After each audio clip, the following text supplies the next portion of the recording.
Hello everyone, from this video lecture we are going to start chapter number 10 cash book. बच्चों cash book क्या होता है? Cash book जैसे कि आपको नाम से समझ में आ रहा होगा कि जो भी हमारे कैश ट्रांजैक्शन है सिर्फ हम वही लिखते हैं इसके अंदर। कैश बुक जो होती है वो बेसिकली 3 टाइप्स की होती हैं। एक होती है सिंगल कॉलम कैश बुक, एक होती है डबल कॉलम और एक होती है पेटी कैश बुक जो कि आपके सिलेबस में है। पहले बच्चों ट्रिपल कॉलम भी हुआ करती थी, लेकिन अभी आपके सिलेबस में सिंगल कॉलम, डबल कॉलम और कौन सी है, पेटी कैश बुक। तो सबसे पहले हम स्टार्ट करेंगे सिंगल कॉलम कैश बुक से, जिसको हम सिंपल कॉलम कैश बुक भी कहते हैं। ठीक है, इस वीडियो लेक्चर में हम लोग 2 क्वेश्चन करेंगे, question number 1 and question number 2 given on page number 10.42 and 10.43। सबसे पहले जो क्वेश्चन है क्वेश्चन नंबर 1 आपको 10.42 पेज नंबर पे दिया हुआ है बच्चों, लेटेस्ट एडिशन 2025 टीएस गरेवाल में। ठीक है, सो बिना टाइम वेस्ट किए हम लोग क्वेश्चन स्टार्ट करते हैं। सबसे पहले फॉर्मेट को समझ लो। फॉर्मेट कैसा है, लेजर चैप्टर में जो हम लोगों ने फॉर्मेट पढ़ा है सेम टू सेम वैसा ही फॉर्मेट है। बस डिफरेंस इतना है, लेजर में हम एलएफ की जगह जेएफ लिखते थे, मतलब जर्नल फोलियो, और यहाँ पे हम एलएफ लिखते हैं मतलब लेजर फोलियो। लेजर फोलियो मतलब लेजर का पेज नंबर। जो एंट्री है आपकी वो लेजर में किस पेज नंबर पे है उसको हम यहाँ पे मेंशन करते हैं। अब आप जो क्वेश्चंस करेंगे बुक के अंदर उसमें ये कॉलम खाली रहता है। ठीक है, इसमें आपको कुछ नहीं लिखना है। डेट मतलब आप ट्रांजेक्शन की डेट लिखेंगे। पर्टिकुलर्स यहाँ पे एंट्री आएगी आपकी रुपीस। यहाँ पे जो लेफ्ट हैंड साइड है आपका उसमें आप डेबिट का अमाउंट लिखेंगे, डेबिट कॉलम है ये, डेबिट रुपीस। ओके, और यहाँ पे आप लिखेंगे credit amount. Okay, right hand side में आप क्या लिखेंगे, क्रेडिट अमाउंट। ठीक है, अब बच्चों कैश बुक में आपको सिंपल सा कॉन्सेप्ट याद रखना है। आपको क्या लिखना है, सिर्फ कैश आया या कैश गया। अगर कैश आया है तो उसकी एंट्री होगी डेबिट साइड, अगर कैश गया है उसकी एंट्री होगी क्रेडिट साइड। ठीक है, कैश आया कहाँ लिखोगे, डेबिट में, कैश गया कहाँ लिखोगे, क्रेडिट में। ओके, अब क्योंकि ये कैश बुक है, कैश बुक के अंदर हम कैश नहीं लिखेंगे, मतलब जो नाम है वो अपोजिट एंट्री का अपोजिट साइड हम लिखते हैं।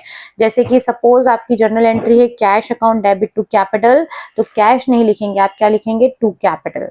ओके, जिस चीज का हम अकाउंट बनाते हैं या जो भी हम बुक बनाते हैं उसका नाम हम बुक के अंदर नहीं लिखते हैं, हम अपोजिट चीजें लिखते हैं। लेजर में पढ़ा है ना आप लोगों ने, तो कैश बुक में भी हम यही करेंगे। आपको लिखना वही एंट्री है जिसमें कैश आया है या गया है, लेकिन लिखेंगे क्या, आप अपोजिट चीज लिखते हैं। ठीक है, कैश बुक के अंदर कैश का नाम नहीं लिखते हैं। ओके, सो अब हम स्टार्ट करते हैं क्वेश्चन से। क्वेश्चंस करेंगे तो और भी क्लैरिटी बनेगी। सबसे पहले question number 1 which is given on 10.42 page number. So बच्चों सभी लोग बुक्स निकाल लो, 10.42 page number, question number 1 we are starting with. Okay, so first question में आपको दिया हुआ है रिपिंदर की सिंगल कॉलम कैश बुक बनानी है आपको, और फर्स्ट ट्रांजेक्शन दे रखा है जनवरी 1। ठीक है, जनवरी 1 को इन्होंने बोला है बिजनेस स्टार्टेड विथ कैश, मतलब कैपिटल, है ना, कैपिटल स्टार्ट से बिजनेस शुरू किया है ना, मतलब बिजनेस में कैपिटल आई मतलब पूंजी आई है। तो आप क्या लिखेंगे यहाँ पे, टू कैपिटल। आया है कैश, अगर बिजनेस में आया है तो डेबिट साइड लिखते हैं, क्या लिखेंगे, टू कैपिटल, 2 लाख रुपए आया है तो डेबिट में। जनवरी 2 purchased furniture for cash, furniture खरीदा है कैश में तो ऑब्वियसली कैश गया है। अगर कैश गया है तो किस साइड लिखेंगे, क्रेडिट साइड, और लिखेंगे क्या, to furniture, sorry by furniture. Credit side हम क्या लिखते हैं, बाय वर्ड यूज करते हैं। सो बाय फर्नीचर कितना, 50,000 रुपए। ठीक है, उसके बाद जनवरी 3 में हम क्या लिखेंगे, purchase goods for cash, goods खरीदे हैं कैश में, तो गुड्स खरीदे हैं ऑब्वियसली कैश गया है ना, कैश में गुड्स खरीदे हैं, कैश गया है और गुड्स आए हैं, लिखते क्या है, बाय परचेस। गुड्स के लिए हम क्या यूज करते हैं, परचेस, ये हमने जर्नल एंट्री वाले चैप्टर में पढ़ा है ना। तो by purchase 30,000। Then next is paid freight, freight pay करा है, मतलब अगेन आपका पेमेंट गया है तो आप किस साइड लिखेंगे, credit side, by freight 500। Next transaction is January 7, sold goods for cash, cash में सामान खरीदा है, बेचा है, बेचा है मतलब कैश आया है आपके पास, आया है तो किधर लिखेंगे, डेबिट में। To sales January 7, 28,000 rupees. Next transaction है जनवरी 10, जनवरी 10 में लिखा हुआ है पेड टू रमेश, रमेश को हमने पेमेंट किया है तो मतलब आपके पास से कैश गया होगा, गया है तो किस साइड लिखेंगे हम, क्रेडिट साइड। नाम क्या लिखेंगे, बाय रमेश, जनवरी 10, 20,000 रुपीज। नेक्स्ट ट्रांजेक्शन है sold goods for cash, cash में सामान बेचा है, अगेन आपके पास पैसे आए हैं, आए हैं आप कहाँ लिखेंगे, डेबिट में। टू सेल्स 10,000 रुपए, जनवरी 15। नेक्स्ट ट्रांजेक्शन आपका क्या है, पेड वेजेस जनवरी 20, वेजेस पे करी है मतलब कैश गया है तो बाय वेजेस 10,000 रुपए। उसके बाद जनवरी 25 की एंट्री नहीं होगी बच्चों, क्योंकि इसमें क्या लिखा है, purchase goods from Raj on credit, credit में सामान खरीदा है मतलब उधार में। अब हम क्या बना रहे हैं, कैश बुक, कैश बुक में हम सिर्फ और सिर्फ कैश आया या कैश गया ही लिखेंगे, उधार की चीजें नहीं लिखेंगे। तो उधार में आपने सामान बेचा है उसको इस बुक में नहीं लिखा जाता है, ठीक है, बेचा या खरीदा है उसको नहीं लिखा जाता है, only cash transaction we write in cash book, तो इसलिए जनवरी 25 इसके अंदर हम नहीं लिखेंगे। इसके बाद इन्होंने लिखा है paid rent by cheque, rent हमने चेक से पेमेंट किया है, इसकी एंट्री भी नहीं होगी बच्चों, क्योंकि चेक से पेमेंट किया है मतलब बैंक कम हुआ है आपका, कैश तो कम नहीं हुआ है ना, तो कैश कम नहीं हुआ है, इसकी एंट्री भी आप यहाँ नहीं लिखेंगे। पेड रेंट बाय चेक की एंट्री भी नहीं होगी। ओके, सो ये क्वेश्चन हमारा ओवर हो गया बच्चों। अब हमें इस क्वेश्चन को ओवर करने के लिए क्या करना पड़ता है, कैलकुलेटर का मैं यूज कर रही हूँ, आपको नहीं करना है, ठीक है, क्योंकि क्वेश्चन आप लोगों का जल्दी कंप्लीट होगा, वीडियो जल्दी बनेगा, इसीलिए मैं कैलकुलेटर यूज कर रही हूँ। डेबिट का टोटल लगाएंगे 2 लाख प्लस 28,000 प्लस 10,000, ठीक है। डेबिट के टोटल में से आप माइनस कर दो क्रेडिट का टोटल, तो टोटल आया कितना है आपका 2,38,000, और इसमें से क्रेडिट का टोटल माइनस कर दो 50,000 माइनस 30,000 माइनस 500 माइनस 30,000, 20 + 10 30, ठीक है। तो आपका आंसर क्या आया बच्चों, 1,27,500, जो 1,27,500 रुपीज है, ये आपका बैलेंस सीडी मतलब बचा हुआ कैश है, ठीक है। बचा हुआ कैश कितना है 127,500। बैलेंस सीडी आप किस तारीख को करेंगे, महीने की आखिरी तारीख को, ठीक है, महीने की आखिरी तारीख को हम बैलेंस सीडी करते हैं, और यहाँ पे लगा लो total 2,38,000।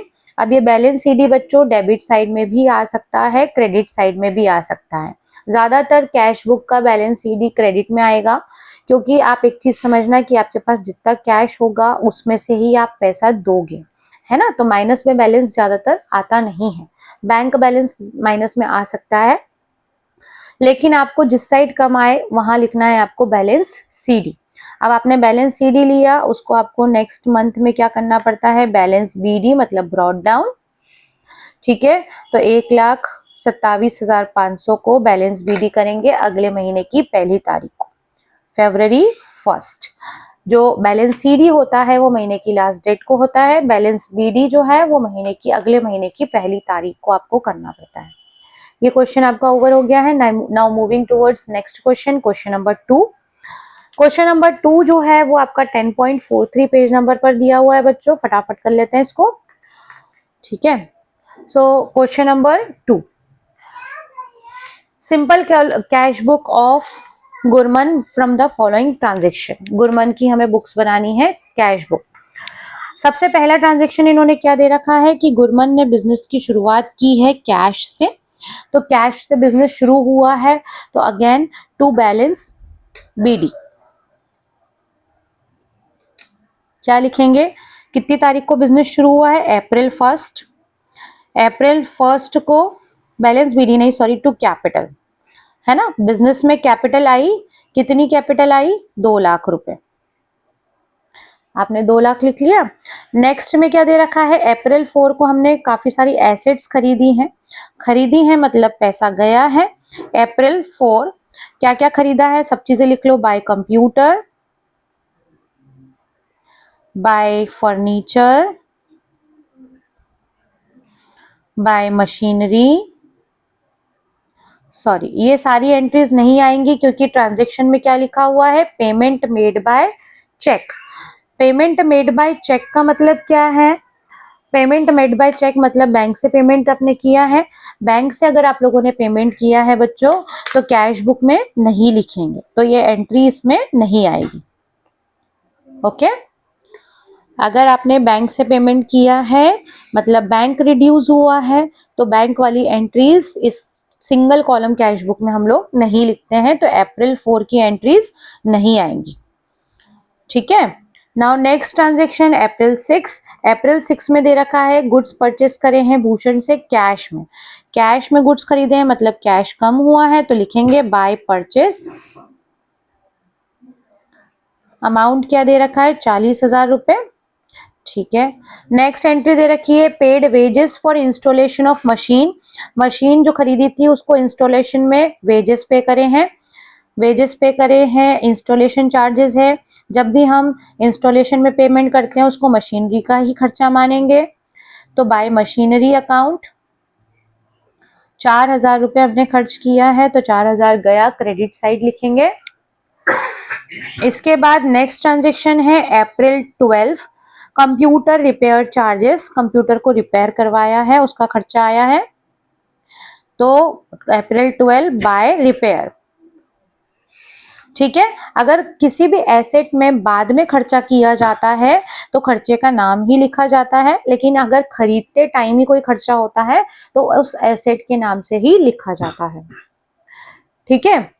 Now next transaction paid wages, purchased postage stamp, paid for stationery.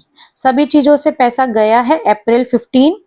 3 चीजें हैं, तीनों चीजें लिख लेंगे by wages, by postage stamp, postage अकेला भी लिख सकते हो, बाय स्टेशनरी।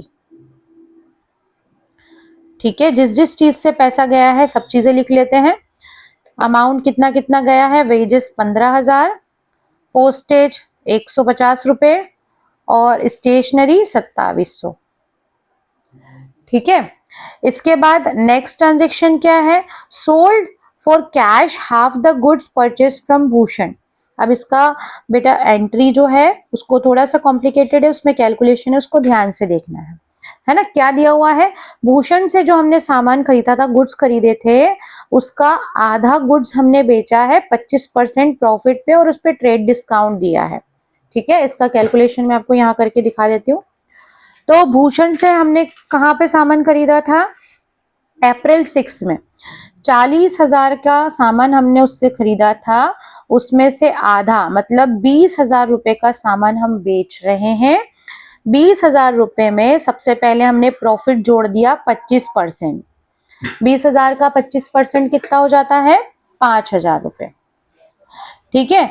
तो पहले तो इसमें प्रॉफिट जोड़ दो, 25,000 हो गया ये, है ना। अब इस पे हम ट्रेड डिस्काउंट दे देंगे 5%। 25,000 का 5% कितना हो जाता है? 5% हो जाता है 1,250 रुपए डिस्काउंट। तो आपके पास रुपए कितने आएंगे? 25,000 माइनस 1,250, मतलब आपके पास रुपए आएंगे 23,750। समझ में आया? देखो, भूषण से हमने सामान खरीदा था 40,000 का, 40,000 में से हमने आधा बेचा है, आधे में सबसे पहले हमने जोड़ा प्रॉफिट और प्रॉफिट जोड़ने के बाद हमने डिस्काउंट माइनस कर दिया। ठीक है। प्रॉफिट जोड़ के आपने कस्टमर को डिस्काउंट दे दिया 1,250 का, तो आपको कितने रुपए मिलेंगे? 23,750। ठीक है। तो 23,750 की क्या हो गई? आपकी सेल्स हो गई। To sales 23,750। नेक्स्ट है पेमेंट टू कारपेंटर। कारपेंटर को पेमेंट किया है to repair for repair of personal furniture. अब पर्सनल फर्नीचर का पेमेंट किया है, पर्सनल एक्सपेंस अगर कोई भी प्रोपराइटर करता है तो उसको क्या बोलते हैं हम, ड्रॉइंग्स, है ना। अगर पर्सनल यूज के लिए कोई भी खर्चा किया है उसको क्या बोलेंगे, ड्रॉइंग्स। उसके बाद नेक्स्ट अप्रैल 26 को अगेन ड्रॉइंग्स है। यहाँ पे क्या बोला है, medical expenses of Shrimati Gurman, Shrimati Gurman के मेडिकल एक्सपेंसेस किए हैं तो बाय ड्रॉइंग्स।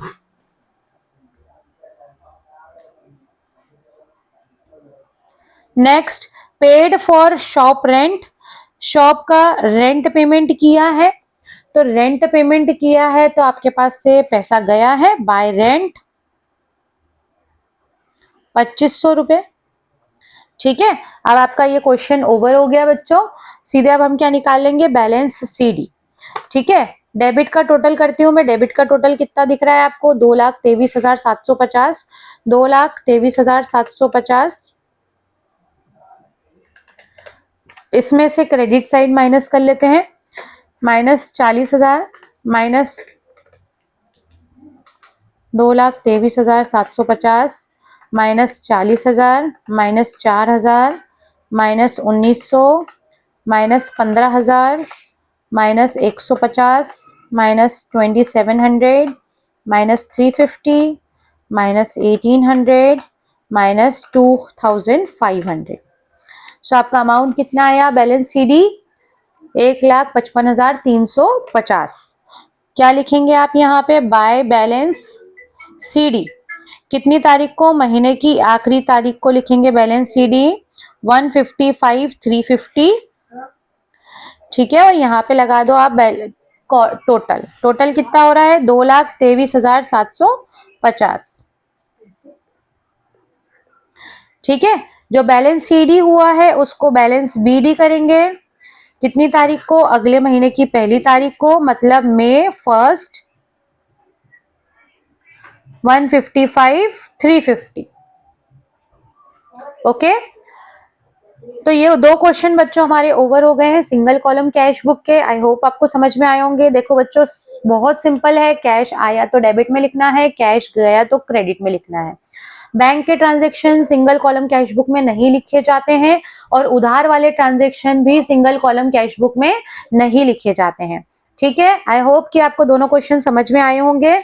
अगर नहीं समझ में आया है तो you can ask in comment section. इसके दो क्वेश्चन और दिए हुए हैं बच्चों आपकी बुक के अंदर, जिसको हम अगली वीडियो में करेंगे। ओके, अगर वीडियो अच्छा लगा तो please like share subscribe. Thank you, bye bye.